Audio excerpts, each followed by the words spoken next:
Good morning good morning good morning very very good morning everyone. Atul Kumar, Bhagwat Prasad, Aman, Sagar, Palak, Pushkar, everyone very very good morning. Radhe Radhe सभी को। राम राम भाई, एक बार जल्दी से कमेंट कर दे। मेरी वॉइस क्लियर आ रही है आप लोगों के पास? सब कुछ बेहतर है, सब कुछ क्लियर है। अगर शुरुआत करें क्लास की।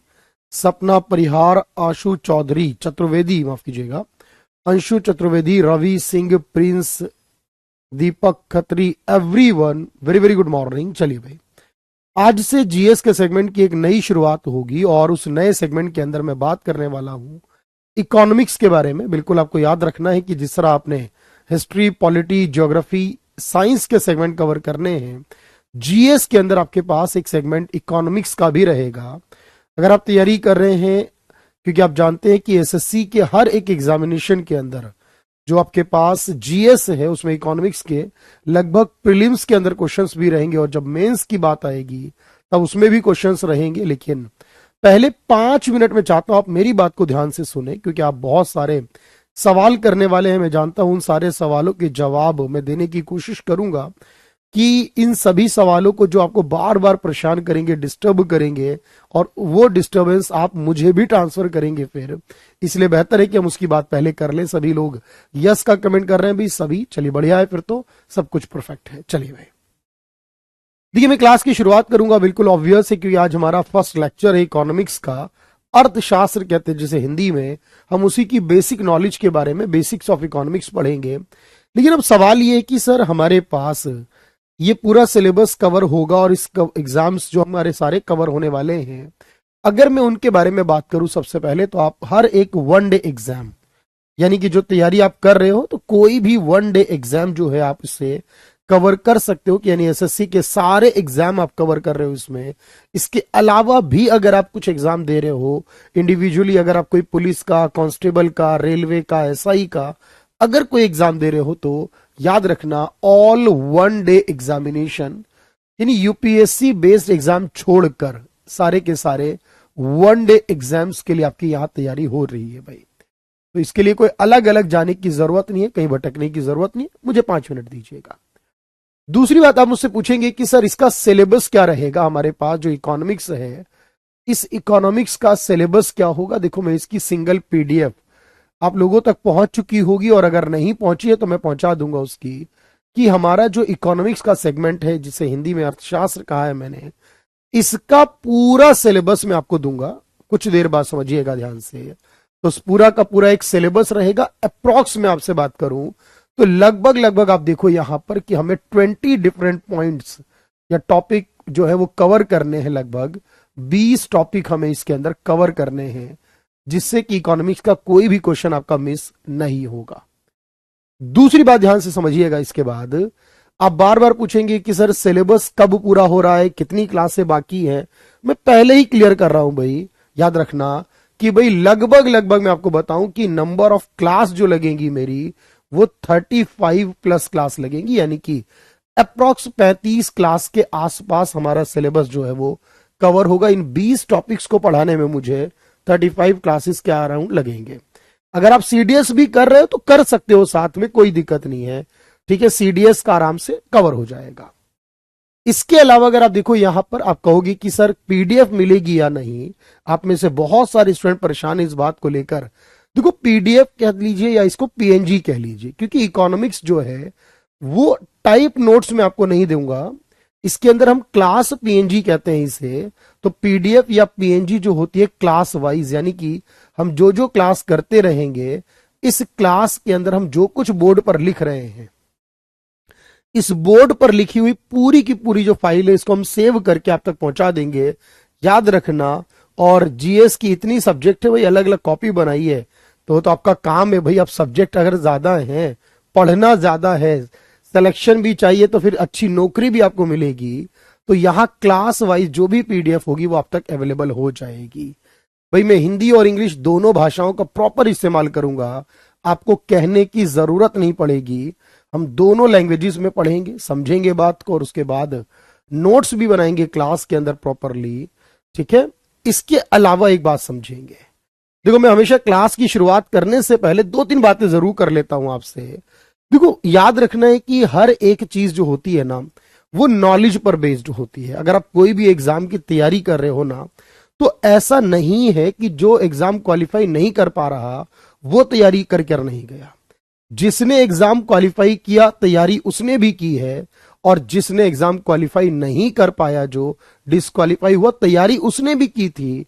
आप में और उसमें कुछ फर्क नहीं है, बस बस थोड़ा सा फर्क है, याद रखना। और वो बहुत थोड़ा सा जो फर्क है ना, वो 1 नंबर या 2 नंबर का है। जिसका 1-2 नंबर ज्यादा है, याद रखना, वो आप कहोगे कि सर क्वालिफाई हो जाता है। जिसका 1-2 नंबर कम है वो डिस्क्वालीफाई। नॉलेज की उसमें कोई कमी नहीं है। तो कॉम्पिटेटिव एग्जामिनेशन के लिए जरूरी है, आपके लिए आपको प्रैक्टिस करनी होगी। और मेरे साथ इस बैच में, मैं अपनी बात कर रहा हूं, मैं आपको चैप्टर वाइज, क्योंकि हमेशा याद रखना मैं आपको हर एक क्लास के अंदर थोड़ी थोड़ी प्रैक्टिस भी कराता हुआ चलूंगा, क्लास वाइज प्रैक्टिस भी कराऊंगा, जो कि हमारे प्रीवियस ईयर क्वेश्चन होंगे, यानी कि हमारे पिछले कुछ पेपरों में पूछे गए क्वेश्चन या जो पूछे जा सकते हैं उन क्वेश्चनों की बात करूं। ऐसा इसलिए जरूरी है क्योंकि इकोनॉमिक्स एक कॉन्सेप्चुअल सब्जेक्ट है। मतलब ऐसा नहीं है इकोनॉमिक्स में कि आपको एक दिन में बहुत लिखना होगा। अगर मैं बोर्ड की बात करूं तो मैं एक दिन में 2 स्लाइड 3 स्लाइड भरूंगा बस। ऐसा भी होगा कि एक स्लाइड में ही पूरी क्लास निकल जाएगी, लेकिन उस कंसेप्ट को बहुत ध्यान से सुनना है आपको। क्योंकि जब आप कंसेप्ट करेंगे ना, तो उसके बाद क्वेश्चन देखेंगे कि डिफरेंट एग्जाम्स में पूछेंगे, तो फिर ओवरऑल आप देखेंगे भाई वहां से कि किस लैंग्वेज में सवाल पूछा गया। क्योंकि देखो, आंसर तो उसी में होगा जो हमने लिखा है बोर्ड पर, उसके बाहर नहीं होगा। लेकिन कई बार क्वेश्चन की लैंग्वेज समझ में नहीं आती। लैंग्वेज को समझने के लिए प्रीवियस ईयर क्वेश्चन देखना जरूरी है कि सवाल का आंसर कैसे करें। क्योंकि क्वेश्चन करने में ना, देखो, एक कीवर्ड होता है, ध्यान से सुनो मेरी बात। एक कीवर्ड होता है। कीवर्ड का मतलब पूरे क्वेश्चन के अंदर एक ऐसा वर्ड होता है जिसको देखकर आंसर बनता है। अगर आप वो पहचान गए तो याद रखना, तो वो आंसर जो होगा वो हो जाएगा ओवरऑल। तो ये ध्यान में रखना है कि उस कीवर्ड को कैसे करें, ये प्रैक्टिस से पता चलेगा। मींस आपको ओवरऑल प्रैक्टिस करनी है, आपको खुद प्रीवियस ईयर सॉल्व करने हैं क्लास में, लेकिन मैं थोड़ा थोड़ा क्लास में बताता हुआ चलूंगा। जैसा मैं बोर्ड पर लिखूंगा वैसा ही आपको अपनी नोटबुक में लिखना है, उसके बाहर कुछ नहीं करना। जब लिखने को कहूं तब लिखना है। और एक आखिरी बात और सुन लीजिए, क्योंकि देखो इकोनॉमिक्स है, इसमें हमें फैक्ट भी करने होते हैं। अब फैक्ट क्या होते हैं सर? याद करने होते हैं। कुछ ऐसी बातें जिनको सिर्फ याद करना है, मान कर ले चलना है कि ठीक है ऐसा होता होगा। ठीक है, एग्जाम पास करने के लिए बहुत कुछ करना पड़ता है, फैक्ट को याद करना होता है। जो कंसेप्ट होते हैं उनको सीखना पड़ता है। तो आपको फैक्ट भी करने हैं और कंसेप्ट भी करने हैं। क्योंकि जो छोटे एग्जाम है, जो छोटे एग्जाम लाइक रेलवे का, पुलिस का, एसएससी के एग्जाम है, उसमें बहुत बार देखते हैं कि हम फैक्ट को ज्यादा कवर करता है। लेकिन जब वो पेपर को टफ बनाना होता है, 2-4 सवाल ऐसे डाल देता है जो कॉन्सेप्ट वाले हैं, क्योंकि वो कॉन्सेप्ट वाले हर कोई नहीं कर पाता। इसीलिए याद रखना, फैक्ट और कंसेप्ट आपको दोनों करने हैं। मैं एक ही बात आपसे कहूंगा, और वो बात ये होगी, मेरी क्लास में स्पेसिफिकली आपको बिल्कुल पेशेंस रखना होगा। तो जो भी मैं कराऊंगा पीवाईक्यू वगैरह वो सारा यहां पर करूंगा नीरज भाई।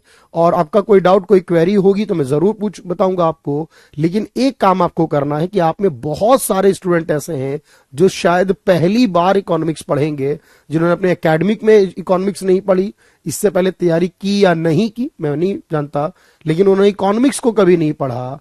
तो अब इकोनॉमिक्स को किस तरह पढ़ना है, किस तरह सॉल्व करना है, और इसमें स्टेनोग्राफर हो जाएगा भाई, बिल्कुल नो डाउट।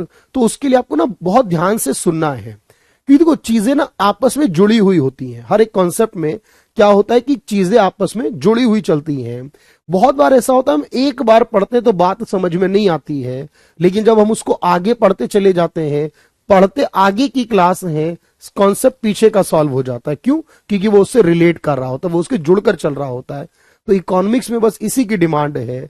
सुनिए ध्यान से, पूरी क्लास करिए, और पूरी क्लास के बाद क्वेश्चन सॉल्व करिए, और क्वेश्चन सॉल्व करने के बाद मुझे बताइए कि कैसी रही आज की क्लास, कितना समझ में आया और क्या नहीं आया।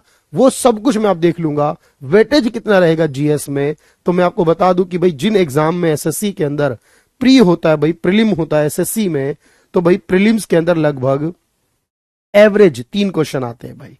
लेकिन क्या करें कि जब आउट ऑफ 25 में बात कर रहा हूं, 3 क्वेश्चन आते हैं, और मेंस में भी आपके पास लगभग जो 20 या 25, सीएचएसएल में 20 है, और उसमें 25 है तो लगभग 3 क्वेश्चन वहां पर भी आते हैं।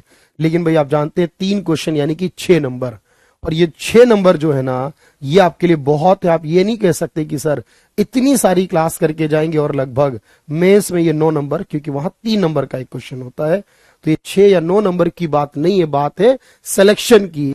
हर एक नंबर आपके लिए जरूरी होगा, सीपीओ वगैरह में भी। ठीक है भाई, कोई बुक की जरूरत नहीं, कुछ भी नहीं करना क्लास के अलावा। सिर्फ अगर करना है वो भी लास्ट में सिलेबस कंप्लीट होने के टाइम पर पिछले साल के क्वेश्चन को सॉल्व करना है। अब मैं बात शुरू करता हूं।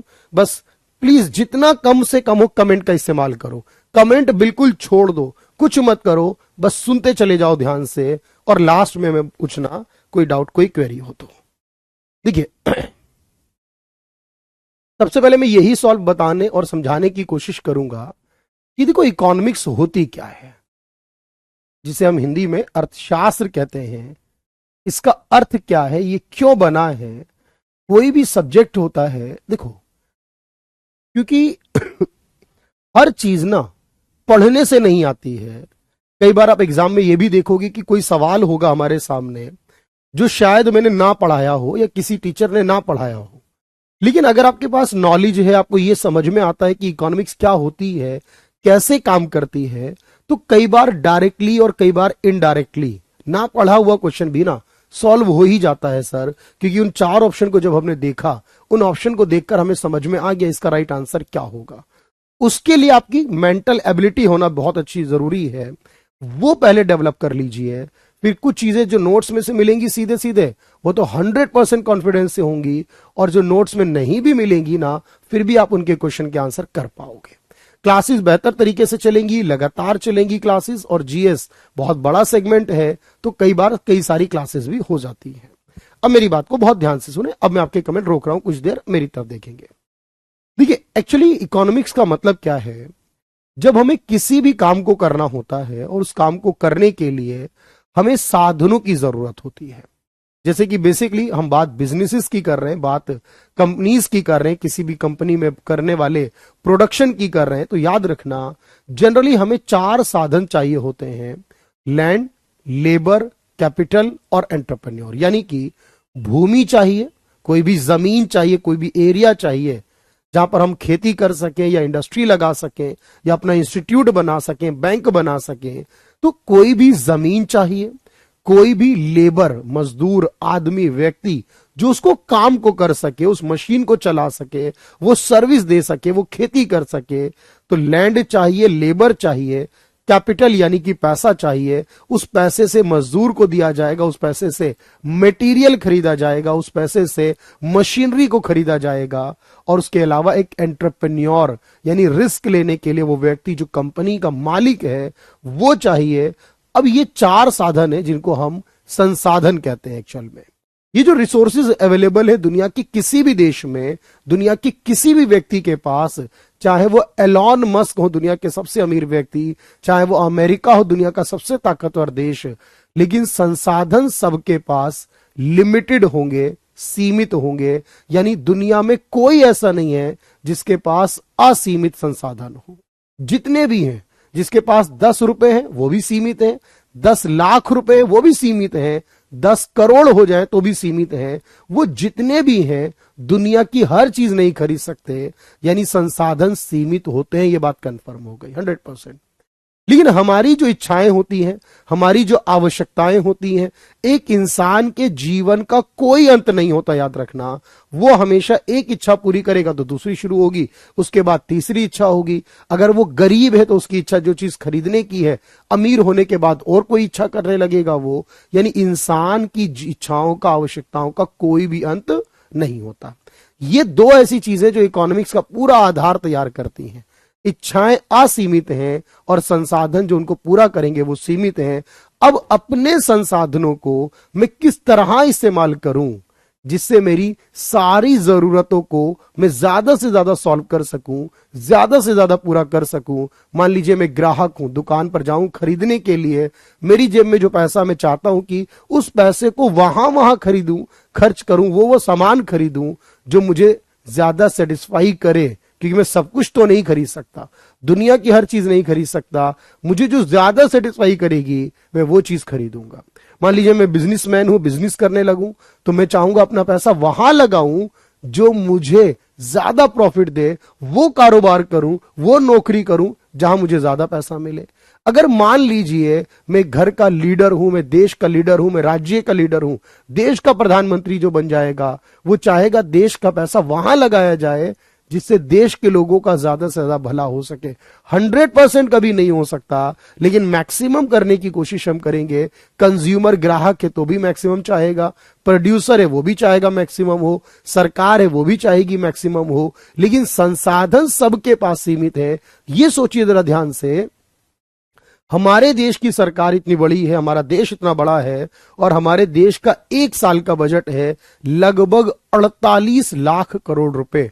48 लाख करोड़ रुपीस इस साल सरकार ने बजट बनाया है।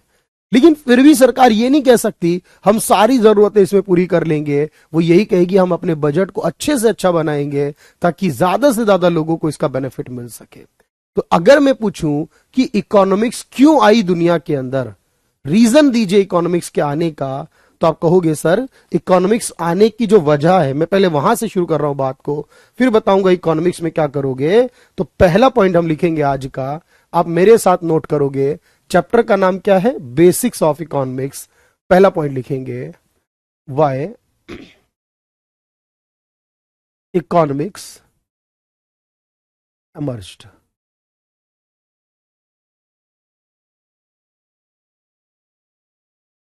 अर्थशास्त्र की उत्पत्ति का कारण।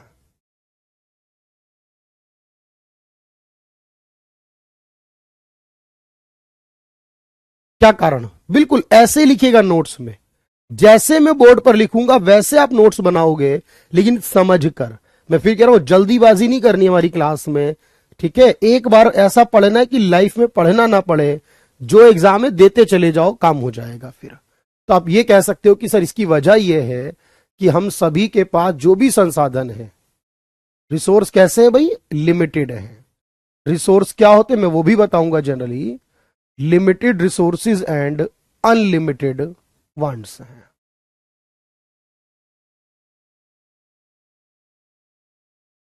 यानी सीमित संसाधन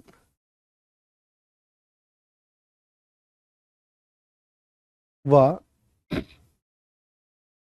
असीमित इच्छाएं।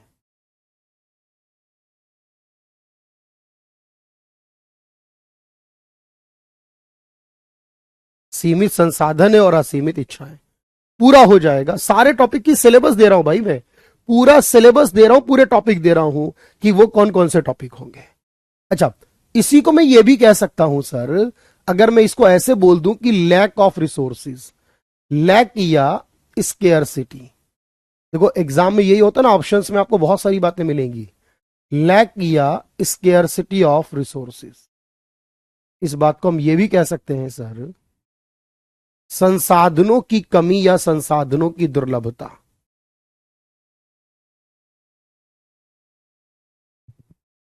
संसाधनों की कमी या दुर्लभता, यानी संसाधन कम है किसके मुकाबले? इच्छाओं के मुकाबले।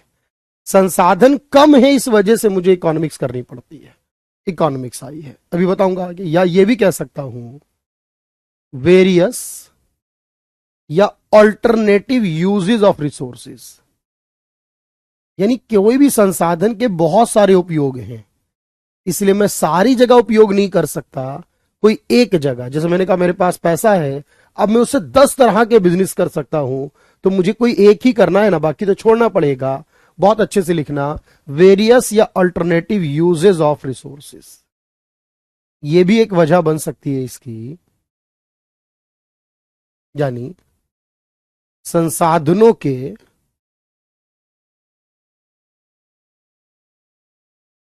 विभिन्न या वैकल्पिक उपयोग। जब किसी चीज के बहुत सारे उपयोग होंगे तो आप उसका इस्तेमाल सब जगह नहीं कर सकते, इसीलिए आपको चॉइस करनी पड़ेगी, डिसीजन लेना पड़ेगा। इस वजह से इकोनॉमिक्स आई है। बात समझ पा रहे हो? बिल्कुल रुद्राक्ष पांडा भाई, बिल्कुल आपका कमेंट आ चुका और मैंने देख लिया। आराम से इस नोट्स को बनाइएगा साथ में, ठीक है, साथ में नोट्स बनाइएगा। 1 मिनट का टाइम दे रहा हूं, आराम से लिख लीजिए इसे। संसाधन सीमित है या संसाधन कम है, दुर्लभ है, ये संसाधनों के बहुत सारे उपयोग है, यानी किसी एक चीज का इस्तेमाल एक से ज्यादा जगह हो सकता है। इसीलिए आपको क्या करना है, अब बनाना शुरू कर दीजिए। पहला टॉपिक पॉइंट लिख दीजिए। आज का चैप्टर का नाम मैं ऑलरेडी बता चुका था। हमारा पहला टॉपिक, पहला चैप्टर है हमारा बेसिक्स ऑफ इकोनॉमिक्स। अगर आप टॉपिक डालना चाहते तो ऑलरेडी मैं बता चुका हूं, बेसिक ऑफ इकोनॉमिक्स।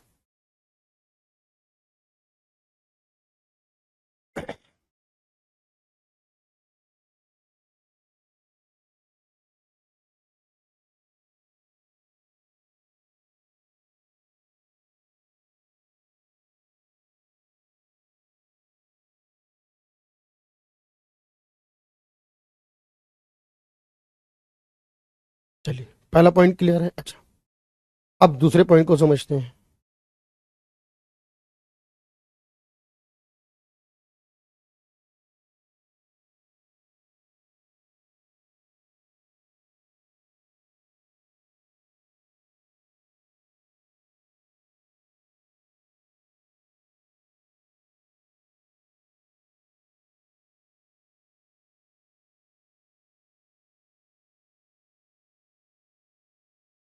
चलिए, डन है सर यहां तक।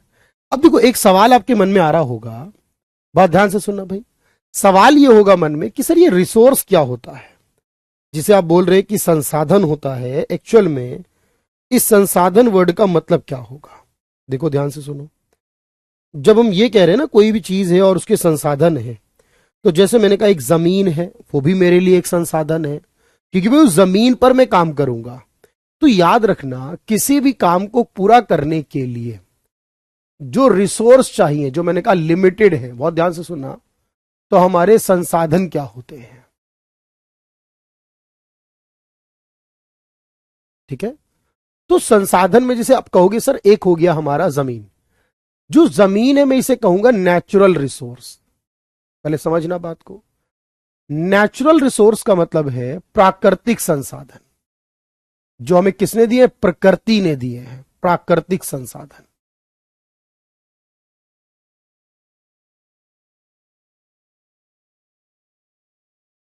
अब प्राकृतिक संसाधन क्या होगा भाई, आप सभी लाइव है, इससे क्या फर्क पड़ता है आप लाइव है या नहीं। ठीक है, आपको बस क्लास लाइव चल रही है ना आपकी, ठीक है, इस तरह से करिए भाई ध्यान से। अब जैसे मान लीजिए मैं कहता हूं कि प्रकृति ने हमें क्या क्या दिया है, सोच के बताइए मुझे। आप कहोगे सर जैसे कि हमारे पास जमीन है, भूमि है, ये हमें प्रकृति ने दी है, ये प्राकृतिक संसाधन है। जैसे कि पानी है, समुद्र में है, नदियों में है, तालाब और कुएं में है, ये पानी जो है ये नेचुरल रिसोर्स है। जो वाटर है, जो पानी है, जल है, ये नेचुरल रिसोर्स है। ये जो पेड़ पौधे हमारे हैं, ये जो पहाड़ पर्वत हमारे हैं, मैं लिखवाता हूं दोबारा से, तो ये क्या है, ये भी हमारे नेचुरल रिसोर्स है। बात को समझिए। इसी तरह से अगर मैं कहूं, हमारे पास एक होता है मैनमेड रिसोर्स। समझ ले पहले बात को। ये मैनमेड रिसोर्स क्या होता है, जब मैं ये कहता हूं कि कोई भी ऐसी चीज जो संसाधन का काम करती है लेकिन इंसान ने बनाई है, मानव ने बनाई है, को क्या लगता है भाई, जो इंसान बना रहा है उसे क्या बोलूंगा मैं, मानव निर्मित संसाधन। जैसे अब इंसान ने क्या बनाया है, प्रकृति ने हमें जमीन, हवा, पानी दी है, लेकिन एक इंसान ने क्या बनाया है सोचिए, तो इंसान ने मशीन को बनाया है। ये जितनी भी मशीनरी हम यूज कर रहे हैं, मशीनों का इस्तेमाल कर रहे हैं, ये सारी इंसानों की बनाई हुई है। ये भी तो एक संसाधन है, इसका भी तो इस्तेमाल हो रहा है ना भाई। ये जो टेक्नोलॉजी हम यूज कर रहे हैं, तकनीक कौन बना रहा है सर, इंसान बना रहा है। ये जो टेक्नोलॉजी है, तकनीक है, इंसान की बनाई हुई है, ये भी एक संसाधन है। बहुत हो सकते हैं एग्जाम्पल के लिए। अच्छा, एक हमारा संसाधन होता है जिसे हम फाइनेंशियल कैपिटल कहते हैं, फाइनेंशियल रिसोर्स कहते हैं, यानी कि वित्तीय संसाधन कहते हैं। अब वित्तीय संसाधन का क्या मतलब, वित्त मतलब होता है पैसा, वित्तीय संसाधन का मतलब क्या है, हमारा पैसा। जो भी पैसा हम लगा रहे हैं कारोबार में, बिजनेस के अंदर, यानी जो हम कैपिटल लगा रहे हैं, जो हम इन्वेस्टमेंट कर रहे हैं, जो पैसा हम लगा रहे हैं मशीन के अंदर, पूंजी लगा रहे हैं, इन्वेस्टमेंट कर रहे हैं किसी कारोबार में पैसे का, ये हमारा क्या कहलाएगा? फाइनेंशियल रिसोर्स कहलाएगा। और इस काम को करने वाले जो इंसान हैं, जो इंसान इस काम को कर रहे होंगे, उन्हें आप कहोगे ह्यूमन रिसोर्स हो जाएंगे। वो क्या कहलाएंगे? वो मानव संसाधन कहलाएंगे। ह्यूमन रिसोर्स यानी मानव संसाधन।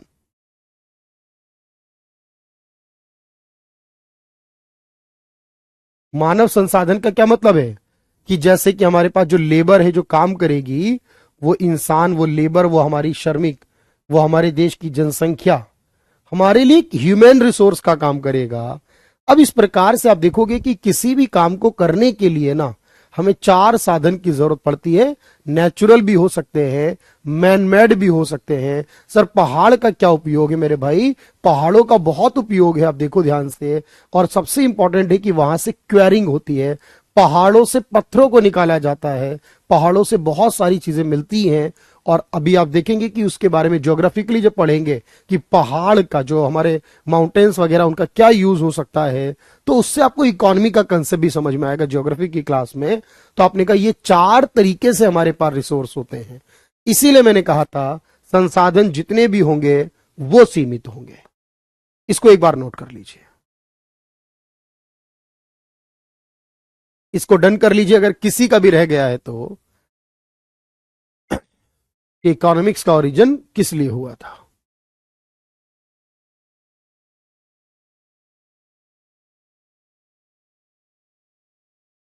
चलिए डन है भाई, यहां तक सभी का लगभग। स्लाइड 1 थी ये हमारी, जो डन होनी चाहिए।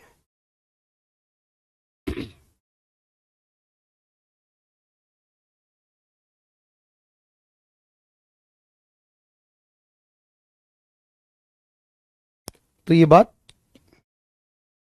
बिल्कुल ये डन है भाई सभी का, अगर किसी का रह गया तो। और ये दूसरा वाला डन कर लीजिए। तो हमारे संसाधन क्या होंगे? नेचुरल रिसोर्स होंगे, मैन मेड रिसोर्स होंगे, फाइनेंशियल भी होंगे और ह्यूमन रिसोर्स भी होंगे। ठीक है, चलिए सेकंड को डन करिए और डन 2 का कमेंट करिए। नोट्स बहुत अच्छे बनाइएगा, साफ साफ बिल्कुल क्लियर करते हुए चलिएगा, कोई भी दिक्कत ना हो। वित्तीय संसाधन मतलब वित्त, वित्त कहते हैं पैसा।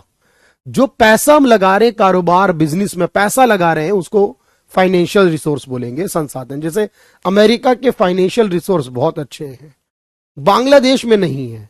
मतलब बांग्लादेश गरीब है पैसे में, अमेरिका अमीर है। तो ये 3 ऑप्शन।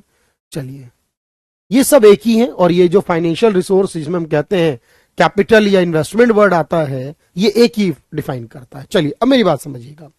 तो सवाल ये आया कि इकोनॉमिक्स का ओरिजिन हुआ है संसाधनों के कम होने से।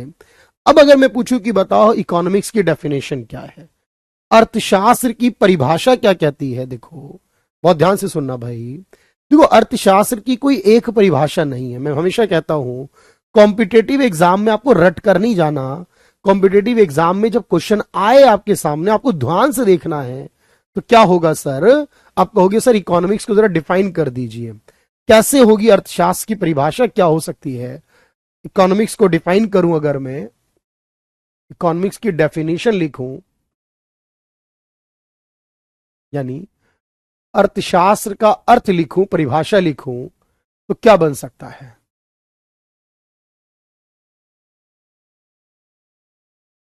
देखो मैं ये कह सकता हूं इकोनॉमिक्स का मतलब क्या है कि जितने भी संसाधन हमारे पास अवेलेबल हैं।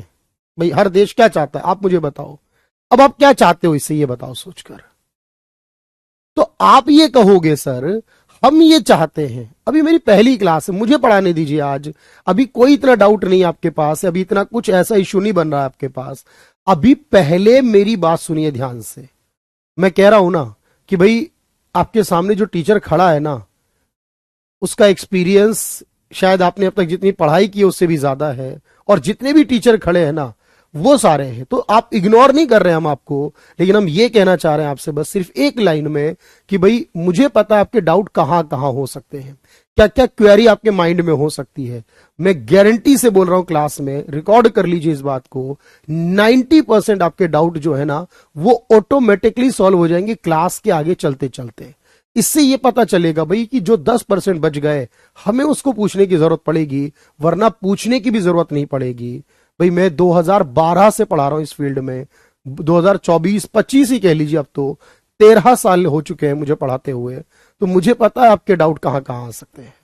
प्लीज उसको कोऑपरेट कीजिए, बहुत आराम से चलिए। तो आपने कहा सर इसका मतलब ये है कि हम ये क्या कोशिश कर रहे हैं इकोनॉमिक्स में, कोई भी देश, कोई भी व्यक्ति, कोई भी कंपनी क्या सोच रही है कि उसके जो संसाधन जो सीमित हैं उनका वो अच्छे से अच्छा इस्तेमाल करे। भाई इकोनॉमिक्स को हम क्या कह सकते हैं, इकोनॉमिक्स का मतलब है सर मैनेजमेंट ऑफ रिसोर्सेज। जो संसाधन है उनको क्या किया जाए, मैनेज किया जाए।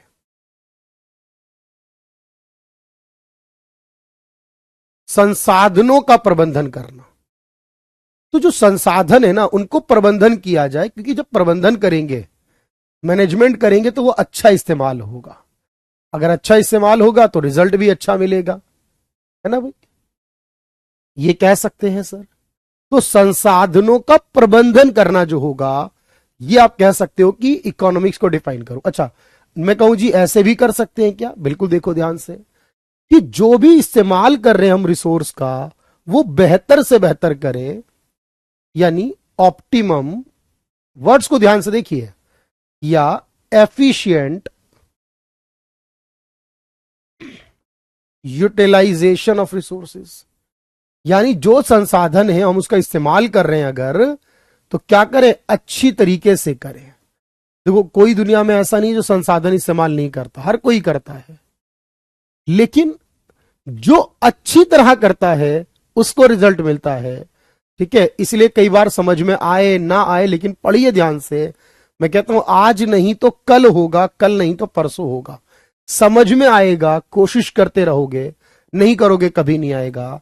संसाधनों का कुशलतम उपयोग करना, हम ऐसे भी डिफाइन कर सकते हैं कि जो संसाधन है हम उसको क्या करना है, अच्छी तरीका से उपयोग करना है, उसको मैनेजमेंट करना भी।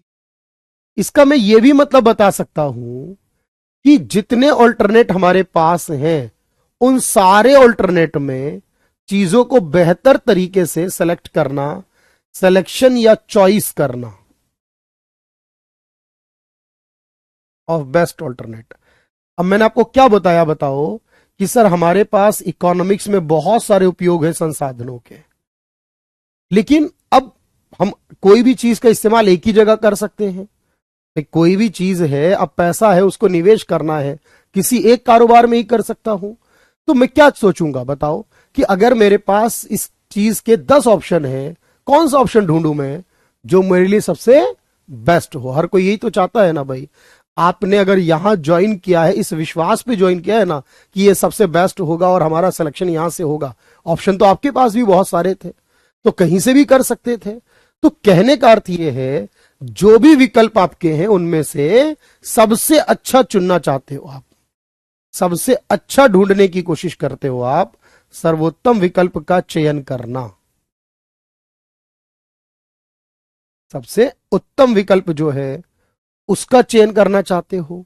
या मैं कह सकता हूं इस बात को और ध्यान से समझो कि सर हमारे पास जो भी है, यानी अब मान लीजिए मेरे पास जो भी संसाधन है, मुझे उसको अपनी सारी जरूरतों के हिसाब से थोड़ा थोड़ा बांटना है।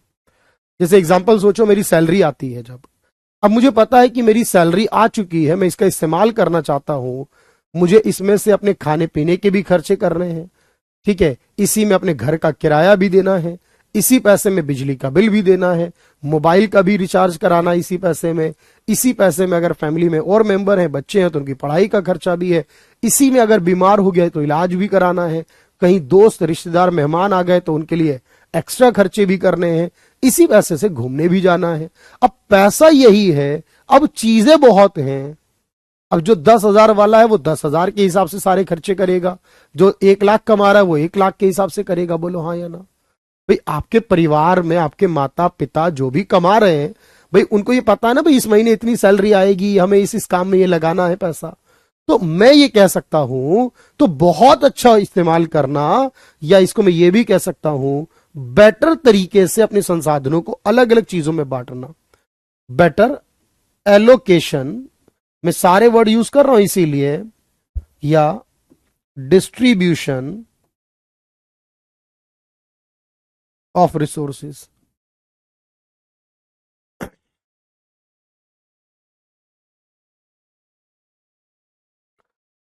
संसाधनों का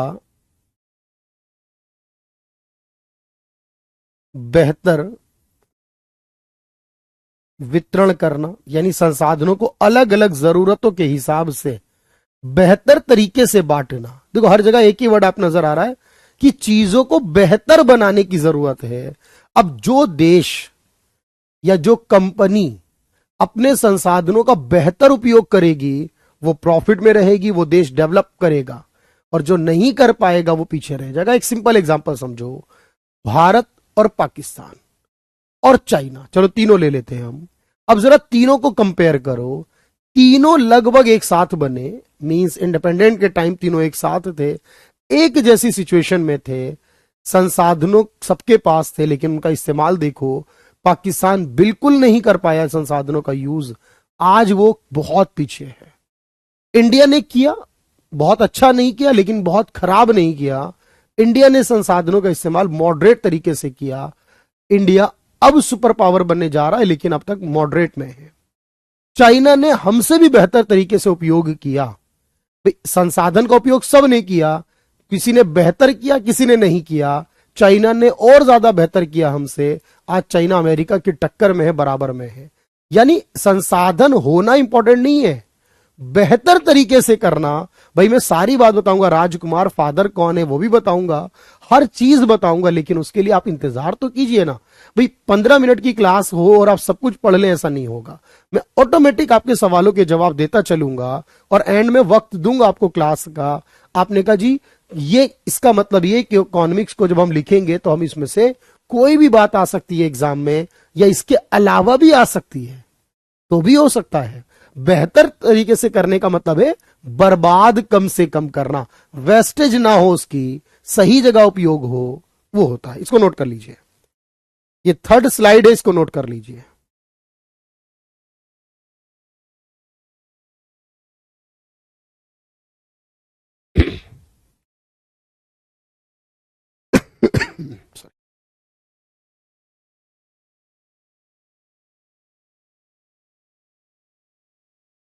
इसको एक बार नोट कर लीजिए, बिल्कुल हो जाएगा, वीओडी से भी हो जाएगा।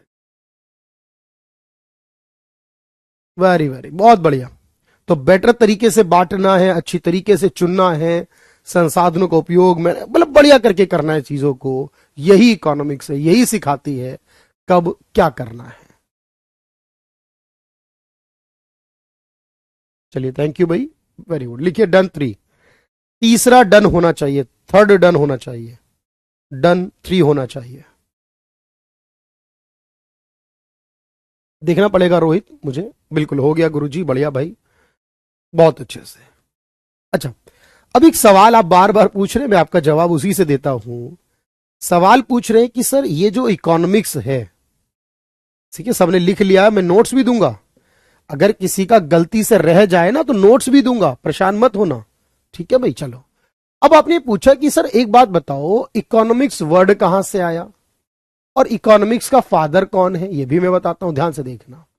अब जो इकोनॉमिक्स वर्ड है ये आया कहां से? भाई देखो, कोई संस्कृत से आता है, कोई ग्रीक से आता है, कोई इंग्लिश में आता है, कोई फ्रेंच से लिया गया है, मतलब कहीं ना कहीं से तो आएगा ना। तो economics word derived from Greek language. ध्यान से सुनना भाई, लिखने पे फोकस ना हो, बस आपका मैं एक ही उम्मीद कर रहा हूं आपसे, फोकस समझने पर हो, लिखने का टाइम और ले लेना मुझसे। ये कहां से लिया गया देखो, तो जो इकोनॉमिक्स शब्द है ये हुआ है ग्रीक भाषा से, यूनानी भाषा से। इकोनॉमिक्स शब्द की उत्पत्ति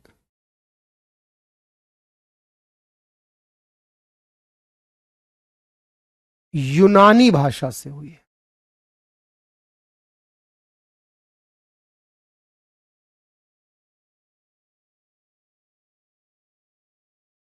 अच्छा, एक शब्द है यूनान की भाषा में, ओइकोनोमिया। कौन सा शब्द है? ओइकोनोमिया या ओइकोनोमोस भी लिखते हैं, ओइकोनोमिया भी लिखते हैं। ये ग्रीक भाषा का वो शब्द है जिससे इकोनॉमिक्स वर्ड बना है, मतलब इसी का प्रोनाउंसिएशन है, जिसमें एक शब्द है ओइको और एक है नोमिया। ओइको वर्ड का मतलब होता है घर। ओइको वर्ड का मतलब होता है घर या ग्रह। नोमिया वर्ड का मतलब होता है मैनेजमेंट।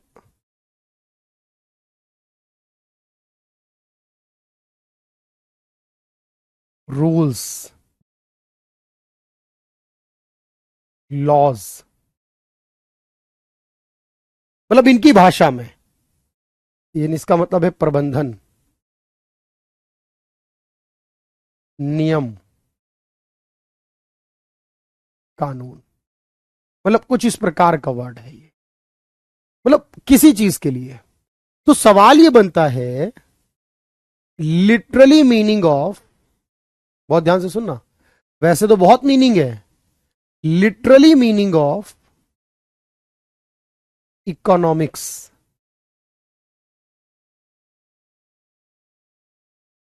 यानी हिंदी में क्या है इसका अर्थ? अर्थशास्त्र का या इकोनॉमिक्स का, क्योंकि वर्ड तो ये इकोनॉमिक्स था ना, अर्थशास्त्र तो हमने बोला हिंदी में उसे, इकोनॉमिक्स का शाब्दिक अर्थ, यानी इसके शब्दों का अर्थ क्या है बताओ। शाब्दिक अर्थ का मतलब क्या होता है? शब्दों का अर्थ। चलो सोच के बताओ, अगर मैंने कहा इकोनॉमिक्स के बहुत सारे मीनिंग हैं, बहुत सारी डेफिनेशन आप बना सकते हो, लेकिन शब्दों का अर्थ तो एक ही रहेगा ना, शब्द का अर्थ तो नहीं बदल जाएगा सर। शब्दों का अर्थ क्या है वो बताओ। तो आपने कहा सर शब्दों का अर्थ बना घर और मैनेजमेंट। इसके लिए कॉमन वर्ड बनता है हाउस होल्ड। ये हो गया हाउस होल्ड और ये वर्ड हो गया मैनेजमेंट। तो इसके शब्दों का अर्थ क्या है? तो आपने देखा ना, फिर से बात मैनेजमेंट करने की आ गई सर। यानी इकोनॉमिक्स मैनेजमेंट की एक ब्रांच हो सकती है, इसे कहते हैं गृहस्थ प्रबंधन।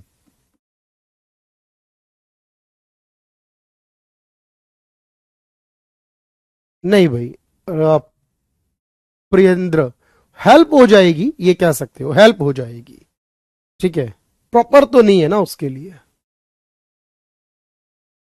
तो इसलिए अगर पूछे कि इकोनॉमिक्स वर्ड के बारे में, तो क्या याद करेंगे? इसका मतलब जो बनेगा, इसका एग्जैक्ट वर्ड जो बनेगा, उसके बाद उसका मतलब जो बनेगा, ये दोनों। एक आखिरी बात और बता रहा हूं आज के लिए, फिर प्रैक्टिस कराऊंगा क्लास में जो पढ़ाया उसके हिसाब से, ठीक। ये है आज की चौथी स्लाइड, डन फोर होना चाहिए। थोड़ा सा ही लिखा है मैंने, डन फोर कर दीजिएगा इससे।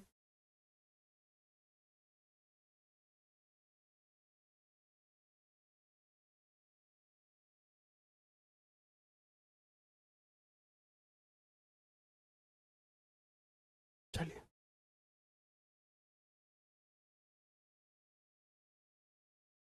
प्रिंट कराने की जरूरत नहीं है भाई, मैं आप सभी से रिक्वेस्ट करूंगा।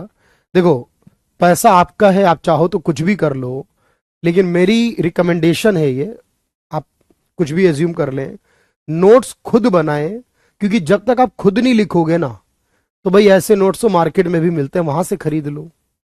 ऐसा किताबों में सारा कुछ, मैं कोई अलग से थोड़ी पढ़ा रहा हूं, किताबों में से ढूंढ के पढ़ा रहा हूं, वो कोई किताब लेके पढ़ लो, नहीं भाई।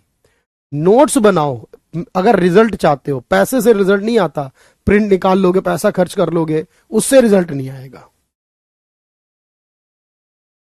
बिल्कुल मैं कराऊंगा, बहुत ध्यान से सुनो, ये एग्जाम में पूछा गया सवाल है। अब देखो, एक सवाल ये आएगा कि इकोनॉमिक्स का फादर किसे माना गया है? फादर ऑफ इकोनॉमिक्स या मॉडर्न इकोनॉमिक्स, बात एक ही है। इकोनॉमिक्स का फादर या मॉडर्न इकोनॉमिक्स का फादर? क्योंकि जो हम पढ़ते हैं ना, वो मॉडर्न ही पढ़ते हैं, उससे पहले का कोई इतिहास नहीं मिलता। अर्थशास्त्र या आधुनिक अर्थशास्त्र का जनक, या आधुनिक अर्थशास्त्र का जनक।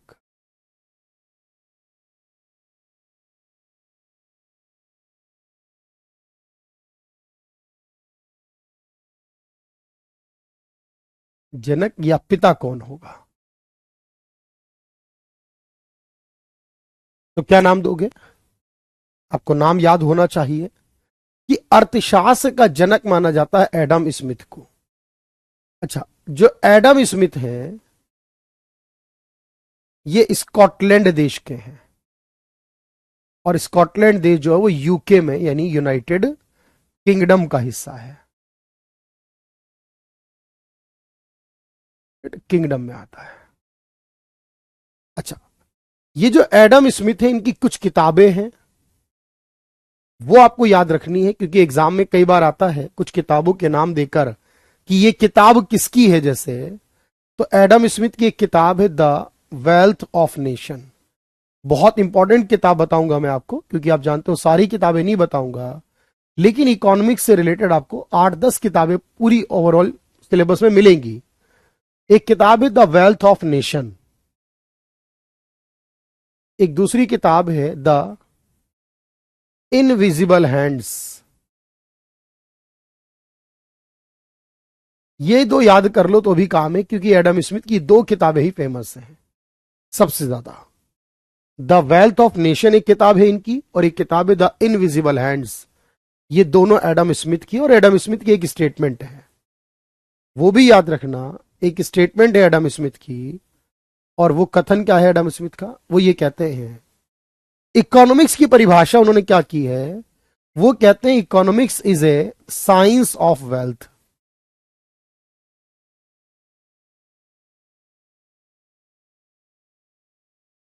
एडम स्मिथ क्या कह रहे हैं?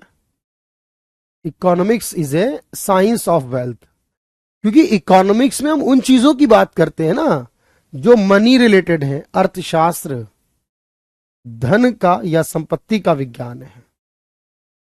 तो अर्थशास्त्र किसका विज्ञान है? आपने कहा जी धन का विज्ञान है।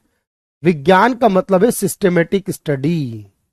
तो कौन सी चीजों की स्टडी करते हैं इसमें? हम धन की स्टडी करते हैं, मनी की बात करते हैं, क्योंकि वेल्थ या मनी जो धन या संपत्ति है उसके बारे में वर्ड यूज किया गया है, तो इसलिए आप इसको धन का या संपत्ति का।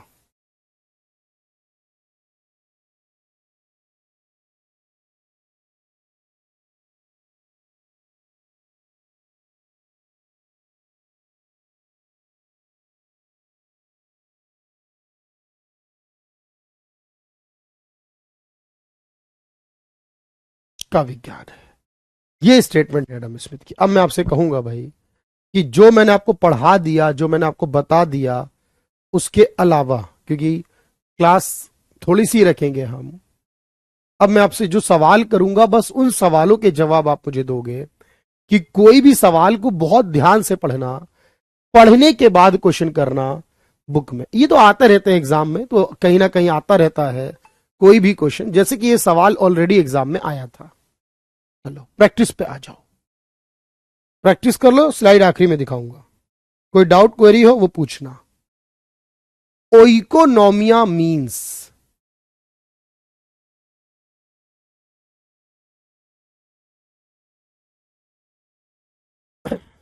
Management of a region, management of a business, management of a community, management of a household. कोई बुक नहीं पढ़नी भाई, कोई किताब नहीं पढ़नी। तो जवाब होगा मैनेजमेंट ऑफ हाउस होल्ड।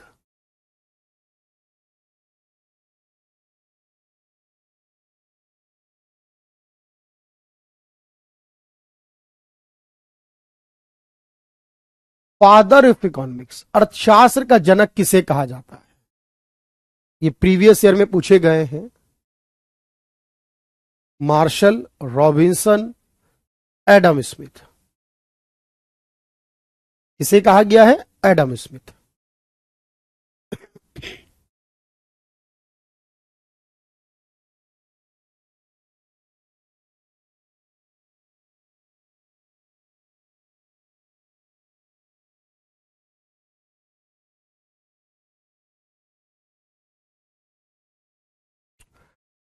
हम अर्थशास्त्र में क्या अध्ययन करते हैं? अब जरा पढ़ना पड़ेगा।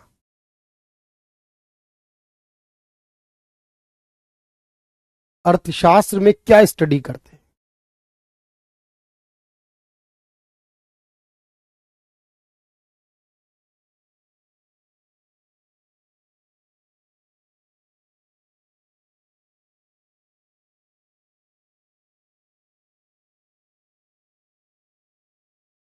देखो, यहां स्टूडेंट दो चीजों में कंफ्यूज होते हैं। स्वाति, सौरभ, एवरीवन, सबको पता है ए और बी तो नहीं होगा, ये तो मैं भी बताता हूं, चलो ए भी नहीं होगा। अब वो सोचते हैं अभाव की समस्या को खत्म करना या विकल्प का चयन करना। अब मुझे बताना, आपने इकोनॉमिक्स में क्या सीखा? चयन करना है या अभाव यानी कमी की समस्या दूर करना? मैंने क्या बताया था? कमी की समस्या कभी दूर नहीं होगी, क्योंकि जो कमी है वो तो अमेरिका में भी है, एलॉन मस्क के पास भी है कमी की समस्या। मैंने आपको यह बताया था कि अगर आपके पास कमी है, वो तो सबके पास है, और उस कमी के कारण हमें क्या करना पड़ता है? हमें विकल्प चुनना पड़ता है, हमें किसी को चुनना पड़ता है, किसी को छोड़ना पड़ता है। यानी इसका राइट आंसर डी होगा, सी नहीं भाई। मुझे बताओ ना, अभाव की समस्या को खत्म कौन कर पाया आज तक?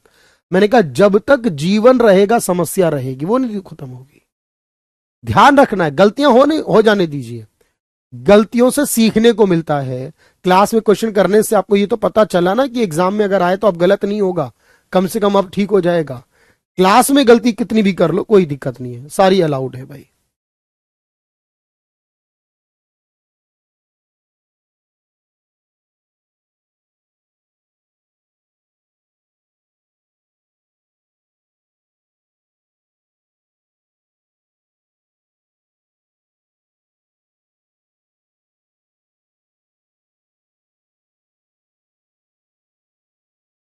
अभाव की समस्या क्यों होती है बताओ? क्लास होगी, रेगुलर होगी, कोई गलती हो जा होने दीजिए, बिल्कुल मिलेगा। क्वेश्चंस का पीडीएफ मिलेगा, जो पूरी फाइल सेव होगी उसमें क्वेश्चन भी ऐड होंगे। एलोकेशन का मतलब है बांटना, मतलब अलग अलग चीजों में करना। जैसे देश का बजट है, उसमें शिक्षा के लिए, स्वास्थ्य के लिए बांटना होता है हिंदी में। तो आप कहोगे सर इसका मतलब है क्योंकि हर इच्छा पूरी करने के लिए पर्याप्त संसाधन नहीं है। सारी इच्छाएं पूरी नहीं हो सकती, सारी इच्छाएं पूरी नहीं हो सकती, ये तो कंफर्म है।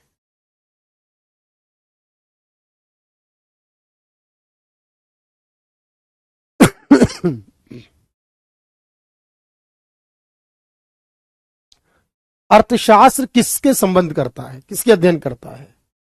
व्यक्ति के बारे में अध्ययन करता है, समाज के बारे में, देश के बारे में, या धन के बारे में? किसकी स्टडी करता है बताओ? तो अर्थशास्त्र करता है धन की, मुख्य तौर पे धन की। वो धन व्यक्ति का हो, धन समाज का हो, धन देश का हो, धन कंपनी का हो, होना धन चाहिए। बात पैसे की होनी चाहिए, बात मनी की होनी चाहिए, उसकी बात करता है।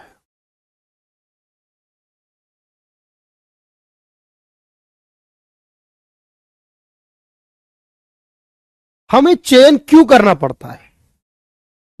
सोचना, मतलब कोई भी आंसर करना, ऐसा नहीं कि एबीसीडी कुछ भी बोल दिया। सोचना कि क्यों ऐसा है, क्योंकि मैंने बताया मुख्य तौर पर व्यक्ति हो या समाज हो या देश हो या राज्य हो, होगा मनी से रिलेटेड। अर्थ एडम स्मिथ ने भी तो कहा था ना, साइंस ऑफ वेल्थ या साइंस ऑफ मनी।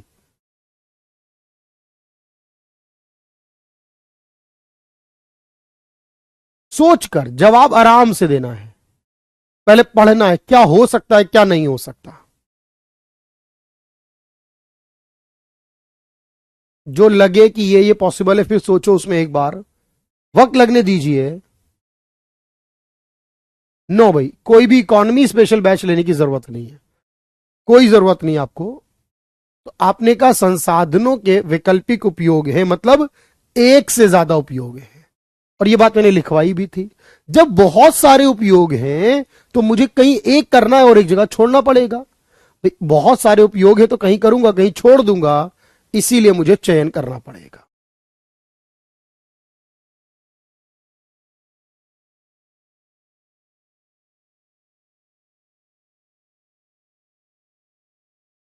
क्वेश्चन को ध्यान से पढ़ो, बहुत आराम से पढ़ो और सोच के जवाब दो। प्रमुख समस्या क्या है इकोनॉमिक्स की?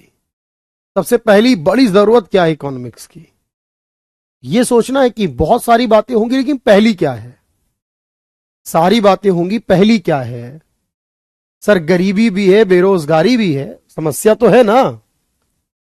तो कहोगे चयन करना सबसे प्रमुख समस्या है। चयन करना सबसे ज्यादा जरूरी है, क्योंकि आपने कहा जी हर चीज बाद में, गरीबी बाद में, बेरोजगारी बाद में, लेकिन सबसे पहली जरूरत यह है कि हमें चयन करना होता है। क्योंकि चयन करेंगे, संसाधनों का उपयोग करेंगे तो बाकी बाद में होगी। गरीबी होगी बाद में, बेरोजगारी होगी बाद में, चॉइस करना सबसे पहले जरूरी है।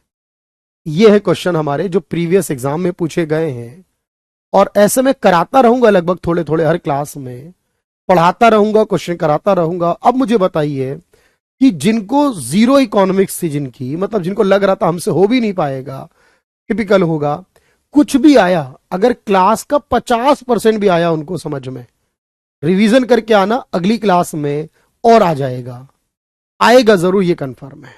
डन चाहिए मुझे सबका, और कमेंट भी चाहिए। और जो क्वेश्चन मैंने कराए क्लास में अभी, क्योंकि अभी मैं सारे कराऊंगा धीरे धीरे करके, तो धीरे धीरे आएंगे सारे पॉइंट। जो क्वेश्चन मैंने करा दिए क्लास में, ठीक है, यस कह दो एक बार।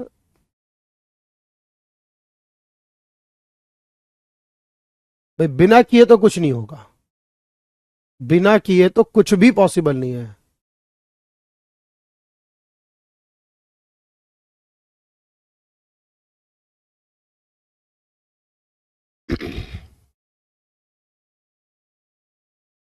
चलिए, ये आज की class. Thank you everyone, thank you so much.